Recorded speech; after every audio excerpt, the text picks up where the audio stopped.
W ślad za ścisłą zabudową XIX-wiecznej Warszawy pojawił się dyskomfort życia w naszym mieście. Pośród propozycji niwelowania braku kontaktu z naturą, świeżym powietrzem oraz deficytu miejsc swobodnego wypoczynku znalazło się zakładanie miejskich parków. Jeden z nich został otwarty dla publiczności na Pradze. Nigdy nie myślano o nim jako o kwintesencji elegancji i parkowej superlidze. Pomimo tego było i jest to miejsce bardzo popularne i egalitarne, do tego z niezwykłą, czasem zupełnie szaloną historią. Gdy się ją poznaje, to ma się wrażenie, jakby trwała w tym parku permanentna zabawa. Festyny, koncerty, teatr, rzeźby, wieża spadochronowa, aż dziw bierze, że na tak małej przestrzeni próbowano ulokować tak wiele. Posłuchajcie krótkiej historii o moim ulubionym warszawskim parku.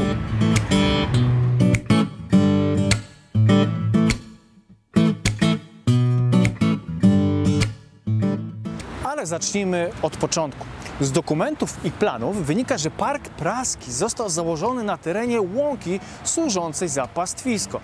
Zgodę na to w 1865 roku wydał sam car Aleksander II. Wiadomo, byliśmy wówczas pod zaborami.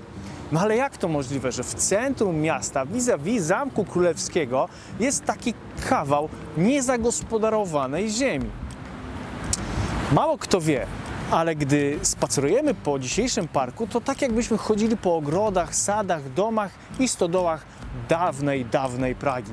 Ta ziemia tętniła kiedyś życiem mieszkalno-gospodarczym.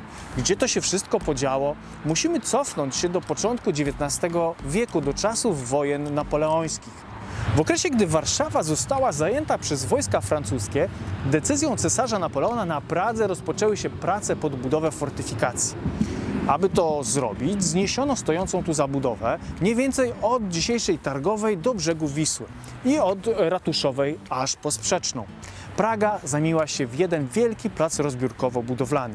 Setki domów, budynków gospodarczych, ulice, ten wielki kawałek miasta zniknął z powierzchni ziemi. Był to bolesny cios dla ludności. Zresztą fortyfikacje wkrótce i tak zlikwidowano. Co prawda w okresie powstania listopadowego zostały poddane pobieżnej restauracji, ale i tym razem na niewiele się zdały i wkrótce uległy niwelacji, a teren pozostał niezagospodarowany.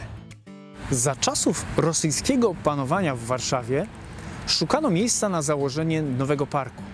Część terenów po wspomnianych fortyfikacjach wraz z sąsiednim obszarem położonym wzdłuż brzegu Wisły z przepięknym widokiem na lewy brzeg Warszawy wydawały się doskonałym na to miejscem.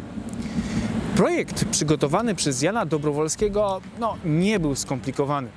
Głównym traktem, tak jak i dziś, była szeroka aleja wychodząca z obecnego placu weteranów. Uzupełniały go liczne, rozchodzące się w różnych kierunkach boczne ścieżki. Park został otwarty dla publiczności w 1871 roku. To był czas, gdy Otto von Bismarck został kanclerzem Cesarstwa Niemieckiego, a w Londynie otwierano słynną salę koncertową Royal Albert Hall. No a my cieszyliśmy się z kawałka zieleni, ale był bardzo to potrzebny kawałek zieleni. 150 lat temu Warszawa w końcu stawała się miastem dłuższym, coraz ciaśniej zabudowywanym, gdzie przydomowe ogródki ustępowały murowanym oficynom. Ówcześni widzieli jednak w parku coś więcej niż tylko rezerwuar świeżego powietrza. Było to miejsce chętnie odwiedzane przez ludność biedniejszą, robotników, rzemieślników, po nie ukrywajmy, naprawdę ciężkim tygodniu pracy. Park szybko stał się popularnym miejscem zabaw. Nie była to też taka nowość. Generalnie w XIX-wiecznych parkach realizowano wiele wydarzeń kulturalnych. W tym jednak można było pozwolić sobie na wiele więcej. Panował większy luz. Pierwsza impreza, która zapoczątkowała tradycję, odbyła się już w roku otwarcia parku. Na świetny pomysł wpadli Prażanie, trzech 30-kilkulatków. Farmaceuta Różycki, przedsiębiorca z Koryna oraz Kryże, który właśnie objął szefostwo sąsiedniego szpitala. Cel? Zebrać fundusz na ten właśnie szpital. Atrakcje?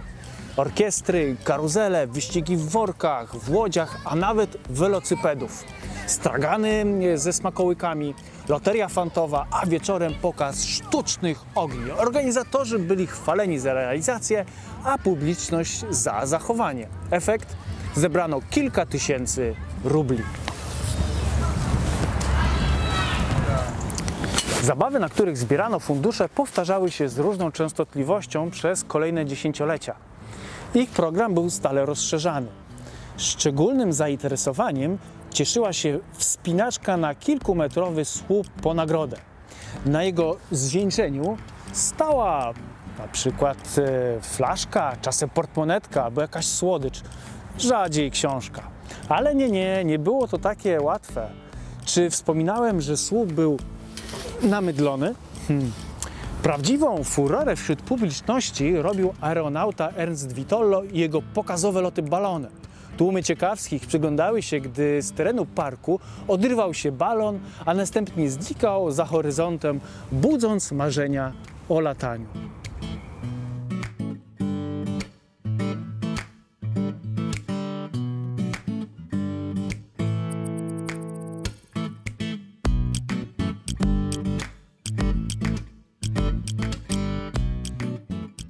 Oderwać się od ziemi można było także w zupełnie inny sposób. Wymienię tu huśtawki, trampoliny, a przede wszystkim prawdziwą kolejkę górską. Pojawiła się ona znacznie później, bo w dwudziestoleciu międzywojennym, w zorganizowanym na terenie parku Wesołym Miasteczku, popularnie zwanym Luna Parkiem, a następnie Parkiem Stopociech. Po drewnianej konstrukcji, pełnej zakrętów i stromych zjazdów sunęły wagoniki wiozące ludzi. Z najwyżej położonego miejsca widać było piękną panoramę Starego Miasta. Jak podają źródła, kolejka górska została rozebrana na początku niemieckiej okupacji Warszawy. Ostatnim miejscem, w którym dosłownie można było oderwać się od ziemi, była wieża spadochronowa. Tak, była kiedyś taka wieża w parku. Ufundowana przez Ligę Obrony Powietrznej i Przeciwgazowej wieża stanęła w Parku Praskim od strony Wisły w 1937 roku. Była jedną z około 20 takich konstrukcji w całej Polsce, na których odbywała się nauka wstępna skoków z już otwartym spadochronem. Skok z wysokości 20 metrów miał wyrabiać odwagę, silną wolę i twardą decyzję. Wszystko działo się pod kontrolą na specjalnym stalowym ramieniu. Śmiałek był podczepiany do spadochronu, a następnie za pomocą liny spuszczany na ziemię z prędkością oddającą prawdziwy lot na spadochronie. Wieża została zdemontowana 50 lat temu, ale w parku, w parkowych zaroślach kryją się jej fundamenty.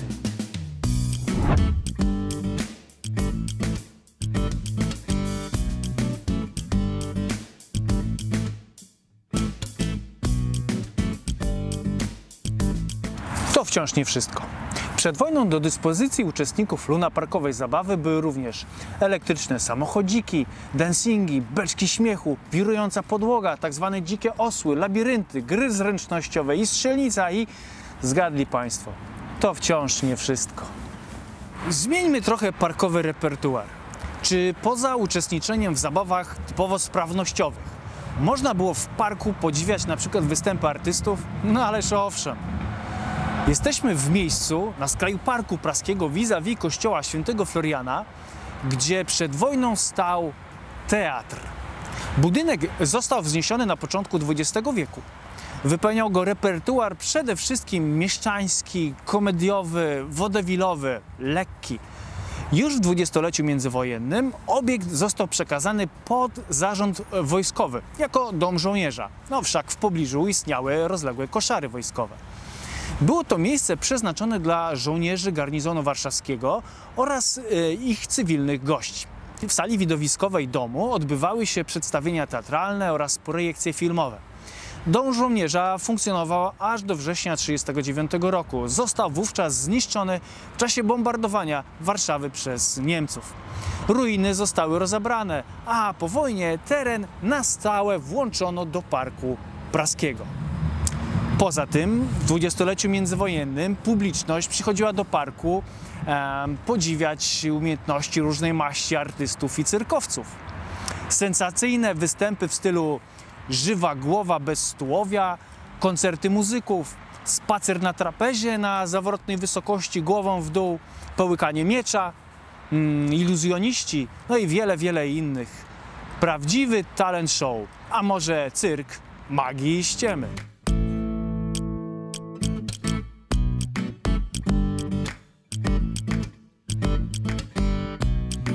Wiele rozrywkowych obiektów Parku Praskiego zniknęło, zostało zniszczone, rozebrane. W okresie PRL nie wracano już do koncepcji lunaparkowych. Powiększono i odnowiono Park Praski. Koncerty, jeśli takie w ogóle miały miejsce, odbywały się tu, w specjalnej muszli koncertowej zbudowanej w parku od strony ulicy Ratuszowej.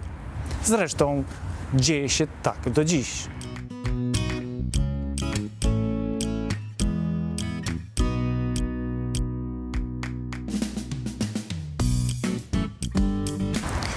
Ciekawostką może być fakt, że Park Praski, niczym naturalny przedsionek ogrodu zoologicznego, wkrótce zapełnił się zwierzęcymi rzeźbami. Niczym w wielkim naturalnym rezerwacie, niczym na turystycznym safari wypatrzymy tu nie tylko ptaki, ale i pasące się wielkie ssaki. Ma 2–3 razy więcej wzrostu niż zwykła żyrafa biegająca po afrykańskiej sawannie. Jest wykonana ze stali, a w miejscu typowych plam są charakterystyczne dziury. Gdy posłuchamy, żyrafa wydaje dźwięki, ale na próżno szukać tu mechanizmów i elektryki. W jej wnętrzu to ptaki wiją sobie gniazda.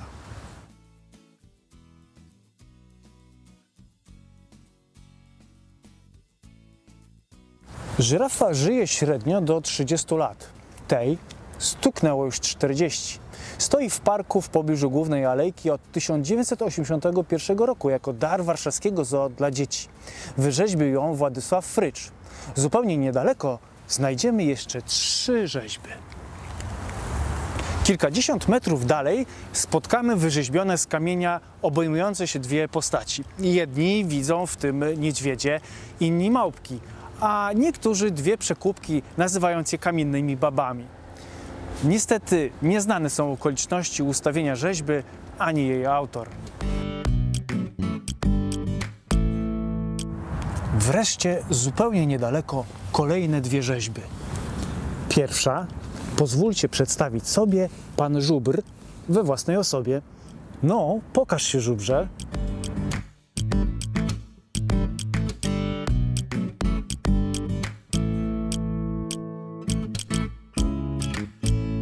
Oraz, no właśnie, ni pies, ni wydra. I to jest piękne, że każdy zobaczy tu inne zwierzę.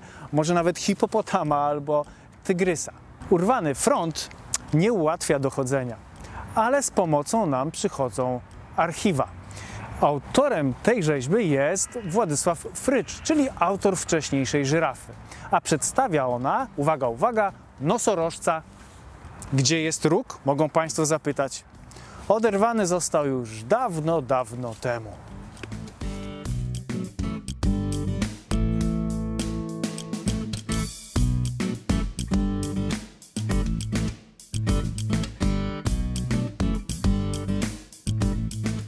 Dziś w parku jest o wiele ciszej, no ale ja wcale tego nie żałuję. Presji, hałasu i tak jest w naszym życiu dużo dookoła. Mimo to park jest bardzo popularnym miejscem spędzania wolnego czasu. I może nawet nie czynimy tego świadomie, ale wypoczywając tu na trawie kontynuujemy ważną tradycję, którą 150 lat temu udokumentował na jednej z rycin Ksawery Pilatti. Piknikujcie i wypoczywajcie w Parku Praskim. To tradycja, którą warto kontynuować.